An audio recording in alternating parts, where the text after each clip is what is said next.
ব্যবস্থা গ্রহণের উদ্যোগ নেওয়া হবে, যে উদ্যোগের মাধ্যমে এতিম সন্তান, অসহায়, অসচ্ছল পরিবারের এই ছাত্রগুলোকে একটু পরিবেশ দিলে তারা কর্মের পাশাপাশি শিক্ষিত হবে, কর্ম থেকে দূরে সরে এসে শিক্ষিত হবে এবং আমাদের জাতির জন্য আগামী দিনে বড় ভূমিকা রাখতে পারবে। সেই দিক থেকে শিশু শ্রমের বিরুদ্ধে একটি যুদ্ধ ঘোষণা করার প্রতিশ্রুতি আমি দিয়েছি।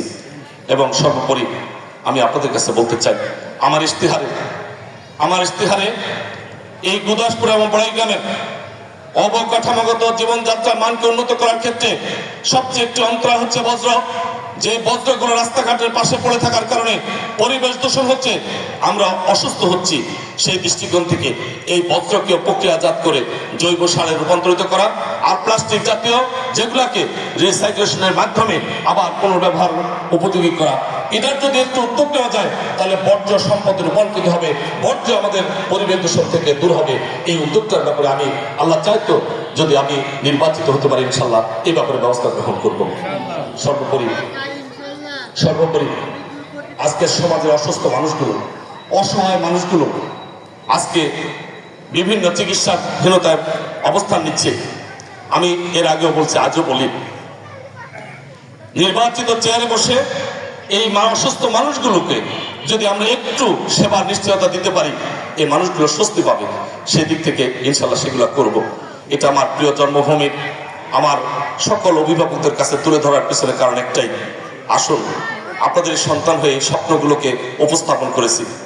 আপনারা যদি একটু ওই বিগত ভাইস চেয়ারম্যান মতো দলমত, বিভিন্ন আদর্শের, বিভিন্ন চিন্তার সমস্ত কিছুকে উপেক্ষা করে, আমি আব্দুল হাকিম আপনাদের সন্তান, আমি আপনাদের ভাই, আমাকে এই পর্যায়ে নিয়ে আসার জন্য আপনাদেরই অবদান, আপনাদেরই ভূমিকা, আপনাদেরই পরামর্শ, আপনাদের সহযোগিতা, এইটুকুর মাধ্যমে তো আজকে এখানে আসছি। আজকে এই পর্যায়ে আসার পিছনে যেহেতু আপনাদের অবদান, সেহেতু এই গুরদাসপুর এবং বড়াইগ্রামের দায়িত্বশীল চেয়ারে যাওয়ার জন্য আকাঙ্ক্ষিত নেতৃত্বের মধ্যে শহীদ সানাউল্লাহ নূর বাবু, যার সাথে পরিষদের যখন কাউন্সিলর কমিশনার নির্বাচিত হয়েছিলাম প্রথম, তখন এই পরিষদের তিনি ছিলেন চেয়ারম্যান। সেই চেয়ারম্যান শহীদ সানাউল্লাহ নূর বাবু ভাইয়ের কাছে থেকেও সাংগঠনিক দক্ষতা এবং যোগ্যতাকে আয়ত্ত করেছি। গভীর শ্রদ্ধার সাথে আল্লাহর কাছে সম্মান করছি, আল্লাহর কাছে দোয়া করছি, আল্লাহ যেন তাকে জান্নাতের একজন মেহমান হিসেবে কবুল করেন। তারও স্বপ্ন ছিল একটাই, এই জনপদ থেকে সর্বোচ্চ পর্যায়ের চেয়ার সংসদ সদস্য হওয়ার। তিনি আকাঙ্ক্ষা প্রকাশ করে মানুষের সামনে বক্তব্য দিয়েছিলেন, স্বপ্ন দেখিয়েছিলেন আমাদেরকে। সেই স্বপ্নের অবস্থান থেকে আমি আজকে আপনাদের সন্তান হয়ে আমি আপনাদের কাছে আবেদন করছি, আমি এই জনপদের ভাইস চেয়ারম্যান নির্বাচিত হওয়ার ক্ষেত্রে গভীর শ্রদ্ধার সাথে স্মরণ করছি, আল্লাহর কাছে দোয়া করছি অধ্যক্ষ ইকরাম আলম স্যারের জন্য, যার সাথে নির্বাচন করেছিলাম, যে নির্বাচনের মধ্য দিয়ে উনি চেয়ারম্যান এবং আমি ভাইস চেয়ারম্যান এবং শ্রদ্ধাভাজন হেলেনা বেগম মহিলা ভাইস চেয়ারম্যান নির্বাচিত হওয়ার মধ্য দিয়ে ওই পরিষদে অধ্যক্ষ ইকরাম আলম স্যারের কাছ থেকে আয়ত্ত করেছি প্রশাসনিক দক্ষতা, যোগ্যতা এবং উন্নয়নের ক্ষেত্রে অবকাঠামোগত চিন্তা চেতনা। খুব কাছে থেকে নিবিড়ভাবে সাংগঠনিক, রাজনৈতিক, সামাজিক সকল কিছুকে আয়ত্ত করার চেষ্টা করেছি। ওই নেতৃত্বের স্বপ্ন ছিল একটাই, এই জনপদ থেকে সংসদ সদস্য হওয়ার। আল্লাহ তাদেরকে দুজনকে নিয়ে গেছেন। আজকে আমি তাদের কাছে থেকে অর্জিত চিন্তা চেতনা, অভিজ্ঞতার মাধ্যমে আমি শুধু আপনাদের কাছে বলবো, আমার শুধু খারাপ দিকগুলো আপনারা চিন্তা করবেন এটা তো না, আমার জীবনের ভালো কিছুগুলোকে একটু দেখেন না। এই ভালো কিছুর মধ্য দিয়ে আমি যদি আপনাদের জন্য নিয়মতান্ত্রিকভাবে কিছু করে থাকি, এই জনপদের কাউন্সিলর হয়ে কোনো মানুষকে বয়স্ক, বিধবা, প্রতিবন্ধী ভাতা পাওয়ার ক্ষেত্রে 1 টাকা খরচ করতে হয় না।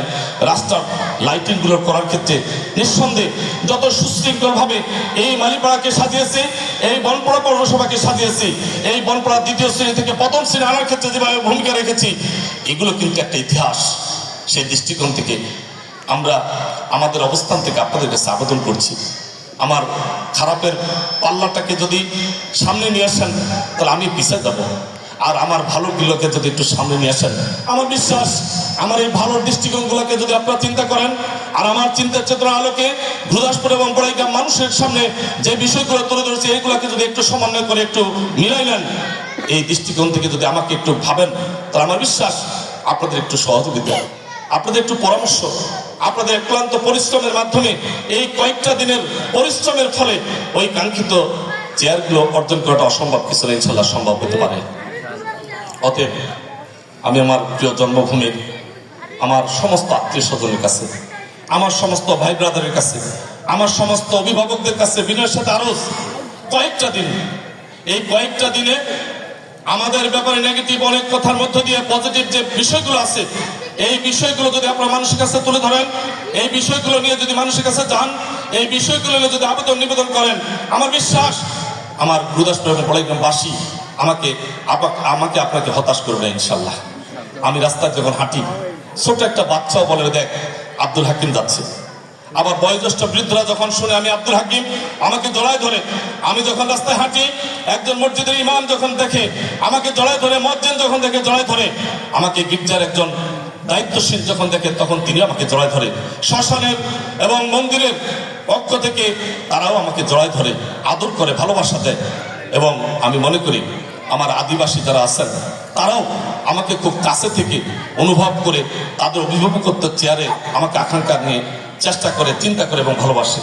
সেই দৃষ্টিকোণ থেকে সকল মানুষের ভালোবাসার জায়গায় যতটুকু ঠাঁই পেয়েছি, সেই ভালোবাসার ঠাঁই পাওয়ার মধ্য দিয়ে আমার রোহাই থেকে রাজাপুর, ওই ভিটা থেকে রামাগাড়ি পর্যন্ত এই দুই উপজেলার সমস্ত মানুষগুলোকে যেভাবে আমরা আমাদের অবস্থান থেকে পরিচিতিমূলক একটা অবস্থানে নিয়ে আসছি, দাঁড়িপাল্লার প্রতীকটাকে যেভাবে তুলে ধরেছি, দাঁড়িপাল্লার প্রতীকটাকে যেভাবে মানুষের সামনে ছড়াই দিয়েছি, দাঁড়িপাল্লার প্রতীকটাকে যেভাবে আমি পরিচিত করে তুলেছি, এইবার দলের চিন্তা না করে, মতের চিন্তা না করে, আদর্শের চিন্তা না করে যদি একটু আমি আব্দুল হাকিম আপনার সন্তান, আমি আব্দুল হাকিম আপনাদের ভাই, আমি আব্দুল হাকিম আপনাদের এই গ্রামের সন্তান, আমি আব্দুল হাকিম এই মাদ্রাসা থেকে লেখাপড়ার সন্তান, আমি আব্দুল হাকিমকে আপনারা এতটুকু নিয়ে আসার জন্য ভূমিকা রাখেছেন, এই চিন্তাগুলো করে যদি আমার জন্য একটু ভূমিকা রাখেন, আমার বিশ্বাস আমি আপনাদেরকে হতাশ করবো না, আমি কাউকে কষ্ট দিব না।